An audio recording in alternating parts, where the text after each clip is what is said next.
A huge number of scenes and concepts were cut from The Incredibles, and honestly, most of them were crazy, while some of them would have drastically changed the movie. There was a scene where Bob's powers were discovered by their neighbors, a scene where Helen's plane crash was more devastating, and even a scene where Helen has a nightmare about Bob cheating. These are the concepts that never made it to the big screen. I want to start with one of the craziest deleted scenes of all time in a Pixar movie, simply titled Alternate Opening. In this deleted scene, Bob and Helen Parr are new to the neighborhood and were at a neighborhood barbecue. Helen was carrying Violet, who was an infant at the time. They meet a neighbor named Beth, who was a broker and finds the job easy. This prompts Beth to ask what Helen does, to which Helen says she's a homemaker, and that even though they only have one child, it can still be a challenge. That's when Violet sneezes on Helen and grosses Beth out a bit. Mike approaches Bob and asks him to help chop the steaks, while Helen wanders off and tries to talk to someone else. As Helen is about to speak, she overhears Beth saying she wouldn't want to give up her job just to take care of some kids, and says she wants to do something with her life. This annoys Helen, and she ends up asking her if she considers raising a family as nothing. Beth says it's fine if you're not suited for more substantial things. Helen starts to lecture about how much effort is put into parenting, and she mentions she had to give up saving lives, risking her life, and even confronting evil just to raise a family. Beth apologizes and says she didn't mean to offend her and asks her what she used to do, and that's when Helen hesitates. I mean, literally, you were just now meeting neighbors, and when they ask you what you used to do and you used to be a superhero, yeah, that's kind of hard to say out loud, especially when supers are banned. Suddenly, somebody screams. Bob looks down to see that he accidentally cut the knife where his fingers were. Because of his strength, it didn't cut him and left an indentation on the knife. So Bob does the only thing that anyone with superpowers could do in this situation.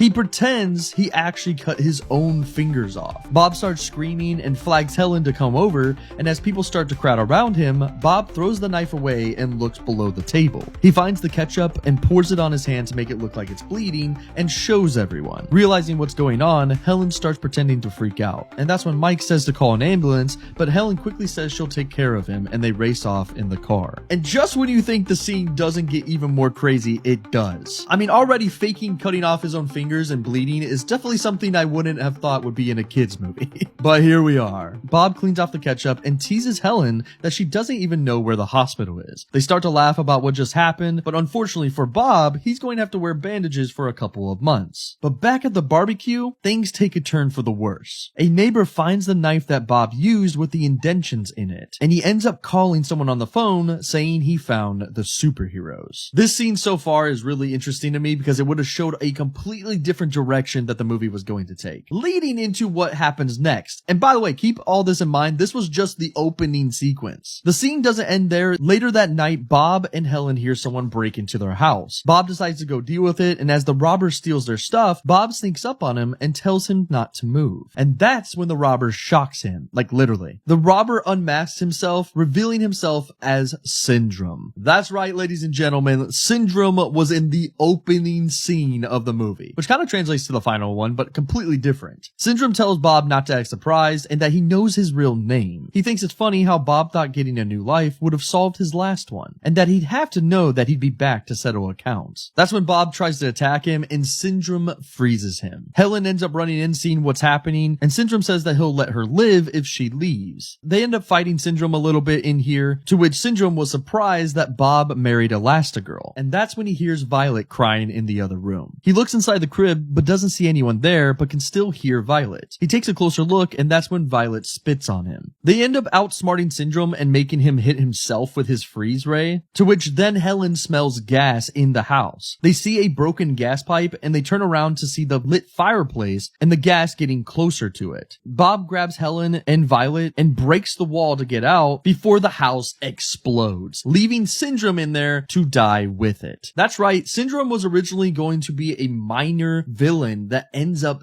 dying early in the movie. But all this was completely scrapped because of a different character that was originally supposed to be here, which we'll get to later in the video. The next deleted scene involved the plane crash with Helen and the kids that ended up being way darker than Disney wanted. Snug, a mentioned character in The Incredibles, who was only seen in a photograph Helen picked up, was originally going to be the pilot of the plane when Helen goes to Nomancian Island. But unfortunately, not everyone makes it out alive. I just noticed there's a lot of death in the original version of this movie. Helen, Dash, and Violet go meet Snug at the airport, and soon they're on their way to the island to see what Bob's doing. Snug mentioned that he hasn't asked why they're going to the mysterious island, and Helen appreciates that, to which Snug says, "Old friends don't need to. No. Because they trust each other. Yeah, even if you weren't having marriage problems." Snug! After Helen changes into her supersuit, the radar starts beeping, and Snug and her see missiles flying towards them. While Snug flies the plane and dodges missiles, Violet, Dash, and Helen are flying around the cabin. Snug is still trying to avoid the missiles, and Helen tells Violet to put a force field around the plane. Very similar to how the scene plays out in the final version of the movie. Right before the missiles hit the plane, Helen wraps around Dash and Violet as the plane explodes. When they hit the water, Helen tells Dash and Violet to calm down. Suddenly, Helen sees a big piece of the plane falling towards them, and Helen pushes both of the kids underwater, and they narrowly avoid it. When they resurface, they see the cap that Snug wore floating back up. Dash ends up asking about Snug, to which Helen shakes her head, knowing he didn't make it. That is absolutely crazy that we almost had a scene where Snug, just a minor character that was supposed to have this bigger part, almost died trying to help them get to the island. That is now 2 scenes where people have died in this movie in the original plot. Pixar was on something when they were writing this. Another deleted scene involved Bob stuck in traffic. Bob notices somebody behind him on a motorcycle being chased by police. As the criminal rides between the stopped cars, Bob holds out his hand and the criminal hits it, making him fall off his motorcycle. Bob grabs him and tries to nicely hand him over to the cops, and as the police arrest the criminal, they tell Bob to get back into his car, since it's police business. Bob ends up arguing and then only gets back into the car because the traffic starts to move and people start complaining to Bob. This scene was cut just because it slowed down the pacing, but it does show that there was more to the whole banning of supers throughout this setting of the movie, to which even the cops didn't want their help anymore. But these next deleted scenes show a whole different direction that the original plot was going to go. And it gets kind of spicy. It involves a whole subplot of Helen thinking Bob was cheating on her. Bob's relaxing in his study when Helen comes in, and Helen tells Bob that during his trip, she noticed that his supersuit was gone when she vacuumed in there. Bob says that he just had it cleaned, but Helen doesn't believe him. Helen gives him an angry look, and Bob asks if there was a problem, to which she says, "Oh, yes, there is a problem, Bob." First, she tells him that he shouldn't have taken out his supersuit when they're supposed to be in hiding. Bob responds that it was a costume. Second, she thought it was weird that he needed his supersuit cleaned right after his business trip. Helen argues that if Bob wanted it to be clean, then he would have taken it to her. She ends up walking over to Bob's case where he keeps his supersuit and takes out a strand of hair. She shows it to Bob and asks what it is. Bob says it's a hair, obviously, but Helen wants to know who it belongs to. Bob says it's a cleaner and Helen mentions the color, to which Bob tries to argue that it's white old lady hair from the cleaner. To which the big question drops that turns this whole story into something else. Helen ends up asking Bob if he's having an affair. Bob sarcastically says he's having one with the old lady, that he had to have her. And this leads to Bob saying that he was feeling good for once and just wanted the supersuit cleaned. He leaves the study and Helen feels bad about their argument. But that's not the end of this whole subplot of Helen thinking Bob is cheating, which we do kind of get hints of this in the final movie with Mirage, but touched very lightly on it. But this whole sequence leads to another deleted scene that involves Helen having a nightmare. Helen's feeling self-conscious about her and Bob's relationship, and after taking a nap, she has a nightmare about it. Mr. Incredible is bench pressing a sofa with a bunch of young women sitting on it. Helen, who is a maid, gets angry and starts walking towards Mr. Incredible, but is pulled by a line of laundry. The laundry drags her into a laundry basket, which falls into a very deep pool. After landing in the water, Helen is transported and stuck in a washing machine as she watches Mr. Incredible and the women walk away. Suddenly, Helen wakes up from her nightmare and is shown in the living room with Jack Jack playing in his playpen. What's crazy about this is that there was supposed to be this whole subplot of them having marriage issues, right? Like that's crazy because now you look at the final version and you just can't help but root for them because they're so good together. But it's always interesting to see the darker routes that these movies would have taken because man, that would have been interesting to see them having some marriage issues while dealing with being banned as supers. There were also a few more minor deleted scenes that would have been neat to see. One involved Mr. Crop doing his boring lecture while Dash is using his powers to put notes on his back as a prank. Another deleted scene shows that after the accident in Insuricare, Rick Dicker has to wipe out Mr. Hump's memory of what happened to keep Bob's identity safe. But one of the biggest changes that happened throughout the production of The Incredibles was that Syndrome originally wasn't the villain.